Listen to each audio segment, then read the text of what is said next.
ជួយនឹងការពារគាត់បាទព្រោះយើងជីកទូកទៅមួយទោះបីតែយើងជា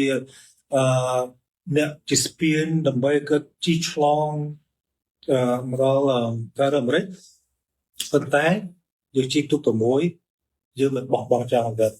យើងអត់ចោលគាត់បើសិនបើមានបញ្ហាណាមួយបាទចឹងតែខ្ញុំឃើញថាកោតសរសើរចំពោះបងបាទដែល